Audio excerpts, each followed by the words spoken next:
नमस्कार दोस्तों। हाल ही में हिंदुओं के लिए एक बड़ा प्रश्न ये है कि उनके मंदिर स्टेट गवर्नमेंट के अंडर में क्यों है।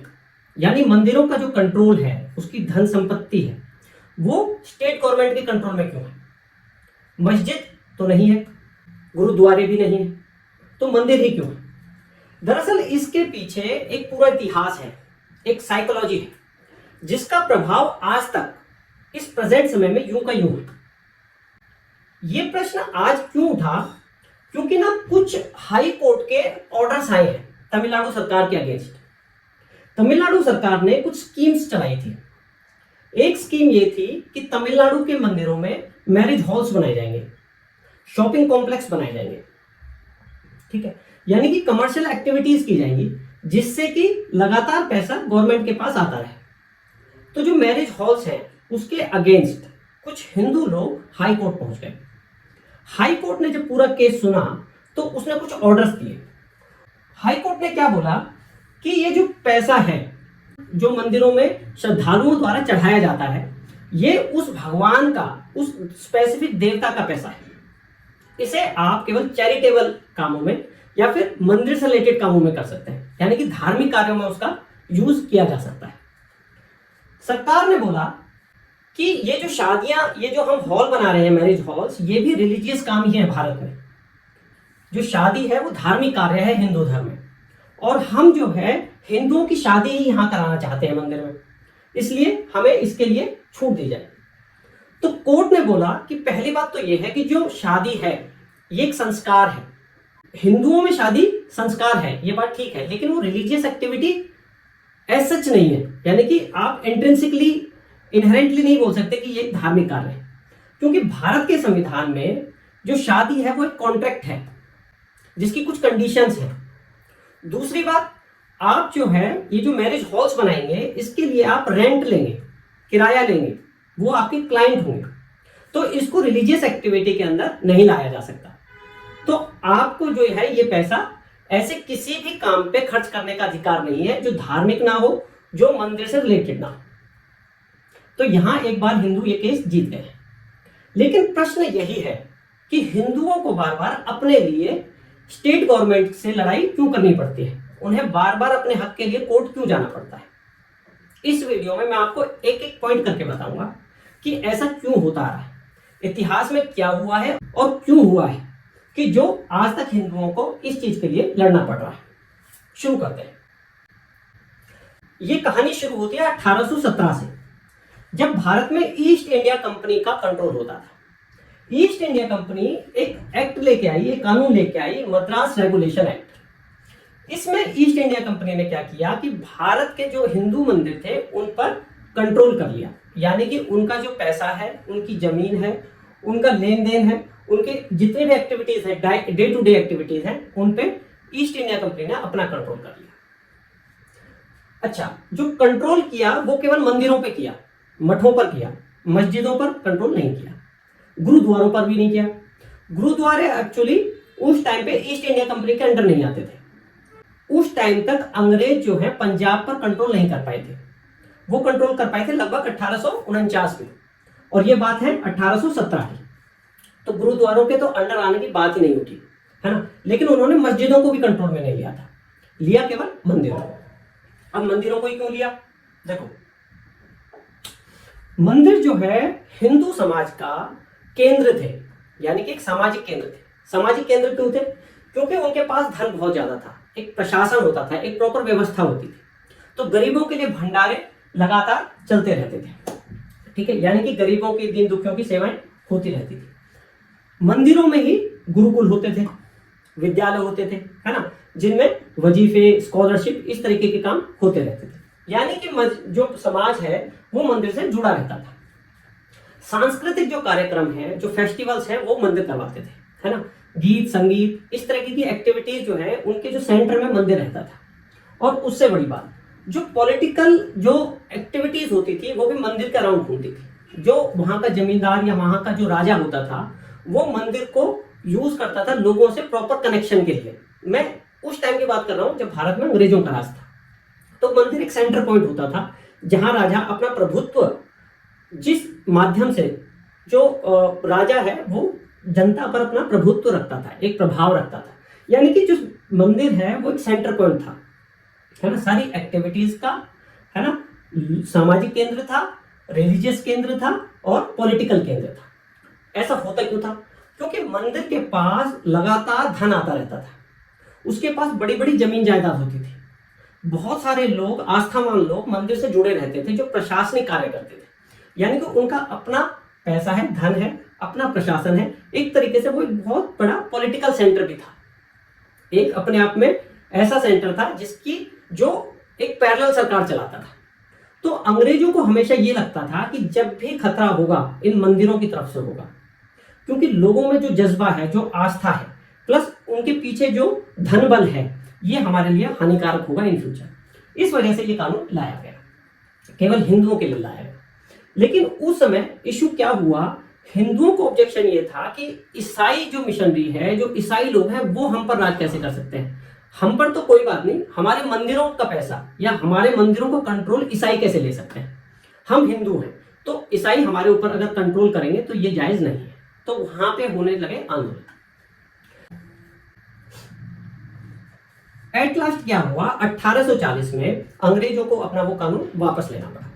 अच्छा, अगर मैं इसको थोड़ा सा और सरल भाषा में और सरल शब्दों में आज के दौर में समझाना चाहूं तो हम इसका एग्जांपल दे सकते हैं, जैसे कि आज के दौर में जैसे इस्कॉन टेम्पल है या जमात इस्लामी है या कोई और बड़ा ऑर्गेनाइजेशन हो जिसके पास बहुत ज्यादा मात्रा में पैसा हो, अपना प्रशासन हो, अपना एक सेंटर हो, अपना एक सिस्टम हो, है ना, अपना एक नेटवर्क हो, और नेटवर्क ग्लोबली हो तो और बड़ी बात, यानी कि वो एक पैरेलल सरकार चलाते हो।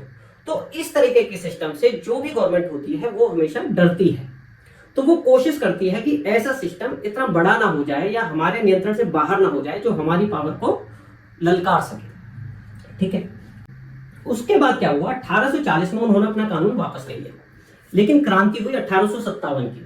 1857 की जब क्रांति हुई तो अंग्रेजों ने एक स्टेज पर आकर जैसे तैसे उसे कंट्रोल तो कर लिया, लेकिन जब उसके बाद कमेटी बैठी, उसने पूरा विचार किया कि ऐसा क्यों हुआ, 1857 जो ये क्रांति है, ऐसा क्यों हुआ, हमसे क्या क्या गलतियां हुई, या फिर ऐसे क्या फैक्टर्स थे जिसकी वजह से वो हम पर हावी होने की उन्होंने कोशिश की। तो उसमें एक कारण ये निकल कर आया, जो मंदिर है उनका प्रभाव हिंदू समाज में बहुत ज्यादा है, और केवल मंदिरों का ही नहीं, मस्जिदों का भी अपने समाज में, यानी कि मुसलमानों में मस्जिदों का और सिखों का गुरुद्वारे से जो प्रभाव है, यानी कि जो हमारे रिलीजियस सेंटर्स हैं, जो रिलीजियस प्लेसेस हैं, वो समाज में बहुत गहरा प्रभाव रखते हैं।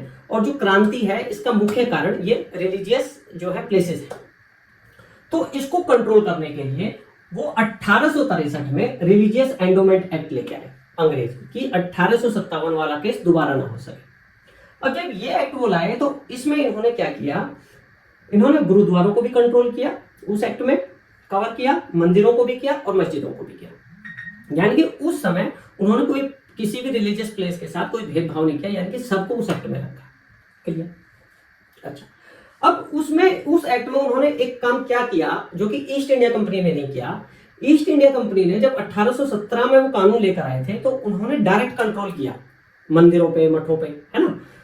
तो हिंदुओं में विद्रोह हुआ कि ईसाई लोग हमें कैसे कंट्रोल कर सकते हैं, हमारे जो रिलीजियस प्लेसेस हैं, हमारे जो धार्मिक संस्थान हैं, उनको ईसाई कैसे कंट्रोल कर सकते हैं। तो यहाँ पे अंग्रेजों ने एक सावधानी क्या बरती, उन्होंने बोला कि हम डायरेक्ट कंट्रोल ना करके इन रिलीजियस प्लेसेस को इनडायरेक्ट कंट्रोल करेंगे, यानी कि उनकी डे टू डे एक्टिविटी में हम कोई व्यवधान नहीं डालेंगे, हम कोई मुसीबत नहीं डालेंगे, लेकिन जो उनके अपॉइंटीज हैं, जो महंत हैं, जो मुतवल्ली हैं, ठीक है, जो आपके पुजारी हैं, उनकी अपॉइंटमेंट अंग्रेज सरकार द्वारा होगी। कैसे होगी? जिला कलेक्टर के थ्रू होगी या जिला मजिस्ट्रेट के थ्रू होगी। यानी कि हम इनडायरेक्ट कंट्रोल रखेंगे और हम ऑडिट करेंगे, हम सुपरवाइज करेंगे कि किस पैसे का जो इस्तेमाल है वो कैसे हो रहा है। यानी कि हम इन पे इनडायरेक्ट कंट्रोल इस तरीके से करेंगे कि पब्लिक को ये भी ना लगे कि हम उन्हें चला रहे हैं, और जो वो लोग होंगे, जो महंत होंगे, जो मुतवल्ली होंगे, वो हमारे लोग होंगे जो उसी समाज में से आएंगे। तो क्या हुआ, जब वो लोग जो महंत बने, जो मुतवल्ली बने, वो अंग्रेजों के वफादार थे बजाय समाज के वफादार होने के। तो इस तरीके से चलता रहा। लेकिन चलते चलते एक समय ऐसा आया जब मुसलमानों ने विद्रोह कर दिया उन मुतवल्लियों के खिलाफ कि यार ये अंग्रेजों के लोग हैं, ठीक है। विद्रोह उस लेवल पे पहुंचा कि 1913 में अंग्रेजों को मुसलमान वक्फ एक्ट लाना पड़ा। इस एक्ट में जो वक्फ की जमीन है, उसका जो पैसा है, वो सारा नियंत्रण वक्फ बोर्ड है उसको दे दिया गया। ठीक है, ऐसे ही क्या हुआ, 1920 से 1925 के अंदर सिख लोगों ने विद्रोह किया। सिख लोगों ने जो विद्रोह किया वो उस मूवमेंट को नाम दिया गया अकाली मूवमेंट। 1920 से ये चालू हुआ, लेकिन अंग्रेजों को लगा कि वो इसे कंट्रोल कर लेंगे। 1922 के अंदर वो एक एक्ट लेके आए, Punjab Sikh gurdwara and shrine act. उसमें इन्होंने क्या किया कि वो जो गुरुद्वारे थे उनको अपने डायरेक्ट कंट्रोल में ले लिया। अभी तक तो खाली उन पर सुपरविजन चल रहा था, लेकिन अब उन्होंने क्या किया कि उन्होंने डायरेक्ट कंट्रोल में ले लिया। इसका नतीजा ये हुआ कि वो विद्रोह बढ़ गया और ज्यादा बढ़ गया, और विद्रोह इस हिसाब से बढ़ा कि अंग्रेजों को ये लगा कि अब ये हमारे कंट्रोल में नहीं आएगा। लास्टली 1925 में सिख गुरुद्वारा एक्ट बनाया गया, और जो प्रबंधन है वो सिख गुरुद्वारा, जो शिरोमणि गुरुद्वारा प्रबंधन कमेटी को सौंप दिया गया कि भैया आप अपने डेली टू डेली जो काम है, जो आपका धन है, आपकी संपत्ति है, उसका प्रबंधन आप खुद करो। तो इस तरीके से जो मुसलमान हैं और सिख हैं वो अंग्रेजों के चंगुल से, अंग्रेजों के कंट्रोल से बाहर आ गए। यहां पर अंग्रेजों की एक सोच और थी। अंग्रेजों की सोच ये थी कि जो मुसलमान हैं या सिख हैं ये संख्या में बहुत कम है, इनके पास धन उतना नहीं है जो हमारे नियंत्रण से बाहर जा सके, इनकी फिजिकल पावर इतनी नहीं है जो हमें चुनौती दे सके, तो इन्हें हम कंट्रोल में कर लेंगे। लेकिन अगर इन लोगों ने हिंदुओं के साथ मिलकर विद्रोह कर दिया तो वो हमारे कंट्रोल में नहीं आएगा। तो उन्होंने क्या किया कि सिखों को और मुसलमानों को फ्री कर दिया। अब इससे क्या फायदा हुआ कि अब जब हिंदू विद्रोह करेंगे तो ये तो ऑलरेडी अलग है, तो अब ये हिंदुओं के साथ में नहीं आएंगे। ठीक है, तो इन्होंने जो अपीजमेंट पॉलिसी, इसी को बोला गया कि इन्होंने सिखों को और मुसलमानों को खुश कर दिया और हिंदुओं को अलग रखा। हिंदुओं के लिए वो बहुत ज्यादा फोकस थे कि हिंदू ऐसा ना करें, कोई विद्रोह ना हो, हमें कोई फ्यूचर में कोई हमारे साथ, हमारे अगेंस्ट कोई अपोजिशन ना हो, कोई बड़ा आंदोलन ना हो। इसके लिए वो 1925 में Hindu religious and charitable endowment लेके आए। एंडोमेंट होता है जो मंदिर है उसका जो धन है, संपत्ति है, जमीन है ना, इस चीज को बोला जाता है एंडोमेंट। तो ये वाला एक्ट वो लेकर आए। अब इस एक्ट में इन्होंने क्या किया, इससे पहले जो डेली जो एक्टिविटीज थी वो मंदिर के महंतों के हाथ में थी, फेस्टिवल एक्टिविटीज थी, यानी कि जो सारा काम था वो मंदिर के लोग ही करते थे, चाहे वो उनके द्वारा अपॉइंटेड ही क्यों ना हो। और जो सुपरविजन का काम था वो अंग्रेज लोग करते थे। लेकिन जब ये एक्ट आया तो उन्होंने खासकर क्या हुआ, उन्होंने पूरी कमेटी बना दी, एक पूरा सिस्टम बना दिया, एक पूरी हायरार्की बना दी जो कमिश्नर के अंडर आते थे। उस कमिश्नर को फुल पावर दी गई कि अब डेली टू डेली एक्टिविटी वो देखेगा, महंतों की अपॉइंटमेंट वो करेगा, किसी को हटाना होगा तो वो हटाएगा, मंदिरों का जो पैसा है वो कहाँ यूज होगा, कितना यूज होगा वो देखेगा, कोई भी जो रिलीजियस एक्टिविटी है, कोई भी फेस्टिवल है वो देखेगा कि वो अरेंज कैसे करना है, वो कराना है या नहीं कराना है। यानी कि अब मंदिरों का पूरा कंट्रोल अंग्रेजों के हाथ में आ गया। अब क्वेश्चन एक ये है कि जिस तरह सरदारों ने विद्रोह किया, मुसलमानों ने विद्रोह किया, हिंदुओं ने क्यों नहीं किया? यानी कि हिंदू अपने मंदिरों को क्यों नहीं छुड़ा पाए जिस तरीके से सरदारों ने किया या मुसलमानों ने किया? उसके दो तीन बड़े बड़े कारण थे। एक कारण तो ये था कि हिंदू लोग संख्या में ज्यादा थे, वो बात तो ठीक है, हिंदुओं के मंदिर भी बहुत ज्यादा थे, ये बात भी ठीक है, लेकिन जो हिंदुओं की जो पावर थी वो रीजनल पावर थी, यानी कि बहुत सारे मंदिर थे जो कि बिखरे हुए थे। जैसे काशी अपने आप में बड़ा मंदिर था, तिरुपति अपने आप में बड़ा मंदिर था, एक बड़ा सेंटर था जहां से लोग आस्था से जुड़े हुए थे। ऐसे मदुराई एक बड़ी जगह थी, बड़ी रिलीजियस प्लेस थी जहां से लोग जुड़े हुए थे, लेकिन कोई सेंटर पावर नहीं थी जिसको सब मंदिरों की जो प्रशासन है, सब मंदिरों के जो लोग हैं, जो एक सेंटर पावर को फॉलो करें। जबकि जो सरदार थे उसमें जो अकाली जो संगठन था, सब लोग उसके पीछे थे, सारी पॉलिटिकल पावर और सारी रिलीजियस पावर एक के बीच में, एक के चारों तरफ घूम रही थी। ऐसे ही मुसलमानों में था। ठीक है, जो अवामी लीग थी और जो मुल्ला मौलवी थे, सारी मस्जिदों के जो अधिकारी थे, वो एक सेंटर पावर में मिलकर, एक सेंटर पावर के साथ मिलकर, यानी कि जो उनकी पॉलिटिकल पावर थी, सबने मिलकर विद्रोह किया, यानी कि यूनिटी थी। हिंदुओं में बड़ी पावर होते हुए, बड़ी मतलब अलग अलग जगह बड़ी पावर होते हुए भी कोई सेंटर पावर नहीं थी। सेंटर पावर नहीं थी तो एक साथ विद्रोह नहीं हो सकता था, एक साथ विद्रोह नहीं हो सकता था, अंग्रेजों को वो दबा नहीं सकते थे, प्रेशर नहीं बना सकते थे। दूसरी बात क्या थी, जो हिंदुओं की जो पॉलिटिकल लीडरशिप थी वहां पे उस टाइम पे केवल एक ही लीडरशिप बड़ी होती थी, कांग्रेस करके। तो जो कांग्रेस था उसका और मंदिरों का आपस में कोई कनेक्ट नहीं था, कोई कोलैबोरेशन नहीं था। कांग्रेस थी जो, उसका कोई मंदिरों की पावर में ऐसा कोई बड़ा विश्वास नहीं था कि हम इस तरीके से करके आजादी ले सकते हैं या फिर हमें इनको मंदिरों को आजाद कराना चाहिए। तो इस तरीके से डिस्कनेक्ट था मंदिरों के बीच में, मंदिरों के पुजारियों के बीच में, या फिर एक जो बोले उस प्रशासन के बीच में, मंदिरों का जो प्रशासन था उसका और पॉलिटिकल लीडरशिप के बीच में कोई कनेक्शन नहीं था, डिस्कनेक्ट था। इसलिए कोई ऐसा बड़ा विद्रोह नहीं हो पाया। जब बड़ा विद्रोह नहीं हो पाया तो ये जो एक्ट है ये ऐसा ही चलता गया। जब ये एक्ट ऐसा ही चलता गया तो क्या रिजल्ट निकला? रिजल्ट ये निकला कि मुसलमानों की मस्जिद है वो आजाद हो गई, सिख है उनके गुरुद्वारे आजाद हो गए, क्रिश्चियंस के जो चर्च है वो ऑलरेडी आजाद ही थे, वो तो एक ही सिस्टम था ईसाइयों का, अंग्रेजों का और उनका। तो लेकिन मंदिर जो है उनके कंट्रोल में रहे। अब ये इतिहास जैसे चला आ रहा था, जब भारत आजाद हुआ तो क्या हुआ, जो देखिए ये जो कानून बना वो साउथ इंडिया के लिए बना था मेनली। तो जो साउथ इंडिया में जो स्टेट थी मद्रास से ही ये सारे अलग अलग राज्य बने, तमिलनाडु बना, आंध्र प्रदेश बना, केरला बना, कर्नाटक बना। तो जो एक विचार था वहां की, जो पॉलिटिकल जो पार्टीज थी, जो उनका विचार था वो अंग्रेजों से ही मिलता जुलता था। उन्होंने वो जो विचारधारा यूं की यूं उठा ली, क्योंकि वो जो सरकार थी, जो स्टेट गवर्नमेंट भारत का आजाद होने के बाद, उनकी भी विचार यही थी कि कोई अलग से पावर सेंटर ना बन पाए, कोई अलग से पैरेलल सरकार ना चला पाए, जिसको हमें कंट्रोल करने में, खुश करने में, लगातार खुश रखने में दिक्कत हो।